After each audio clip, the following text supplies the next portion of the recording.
দীর্ঘ বিরতির পর গানের মঞ্চে ফিরলেন কিংবদন্তি কণ্ঠশিল্পী সাবিনা ইয়াসমিন। দর্শক শ্রোতারা মুগ্ধ হয়ে শুনছিলেন তার গান। এমন সময় হঠাৎ মঞ্চে অসুস্থ হয়ে পড়েন সাবিনা। এরপর তাকে নেওয়া হয় গুলশান একটি হাসপাতালে। সাবিনা ইয়াসমিনের এই অসুস্থতার খবর গণমাধ্যমে নিশ্চিত করেন সঙ্গীতশিল্পী জাহাঙ্গীর সাইদ। তিনি বলেন, সাবিনা আপার ভার্টিগো সমস্যা রয়েছে। হঠাৎ গাইতে গাইতে তিনি ভার্টিগো সমস্যায় পড়েন। এরপর মাইক্রোফোন সাউন্ড ধরতে গিয়ে ভারসাম্য রাখতে পারেননি, পড়ে যান। এরপর তাকে দ্রুত হাসপাতালে নেওয়া হয়। চিকিৎসকেরা প্রাথমিক সব চিকিৎসা করেন।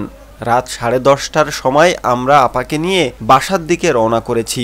এখন আপা পুরোপুরি ঠিক আছে। আমাদের সাবিনা ইয়াসমিন আমি থাকবর শীর্ষক এই পরিবেশনার মাধ্যমে 1 বছরের বেশি সময় পার হয়ে গেল। শুক্রবার মঞ্চে ফেরেন সাবিনা।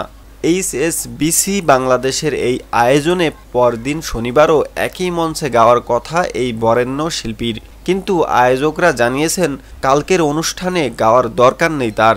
আপাতত শিল্পী বিশ্রাম করুক, এমনটাই সবার চাওয়া।